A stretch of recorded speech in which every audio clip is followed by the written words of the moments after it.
കടം വേണോ? ലോകോത്തര ബ്രാൻഡുകളുടെ എല്ലാ മൊബൈൽ ഫോണുകളും smart TV, smart watch, headset തുടങ്ങിയ എല്ലാ ഗാഡ്ജറ്റുകളും തവണ വ്യവസ്ഥയിൽ സ്വന്തമാക്കൂ.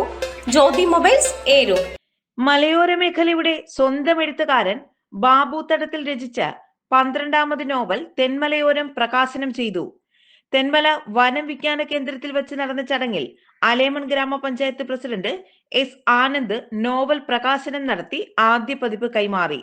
Chenthuruni wild life warden S Heeralal അധ്യക്ഷത വഹിച്ച ചടങ്ങിൽ ഗിന്നസ് ബുക്ക് അവാർഡ് ജേതാവ് ആർ അജി മുഖ്യാതിഥിയായി.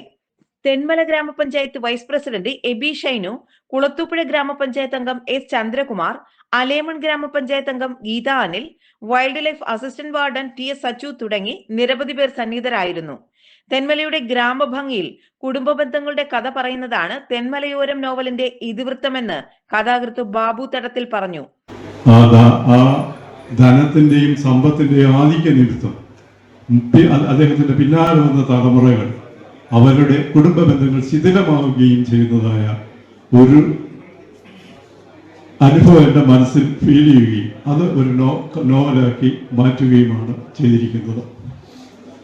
ബന്ധങ്ങൾ രണ്ടു വിധമുണ്ട്. ഒന്ന് രക്തബന്ധങ്ങൾ, രണ്ട് അഴിയാബന്ധങ്ങൾ.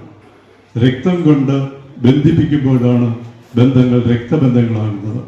ബന്ധങ്ങൾ അഴിയാബന്ധങ്ങളായി മാറുന്നത് ആ ബന്ധത്തിന് ദൃഢത വരുമ്പോഴാണ്. പക്ഷേ അസൂയ, കാലുഷ്യം,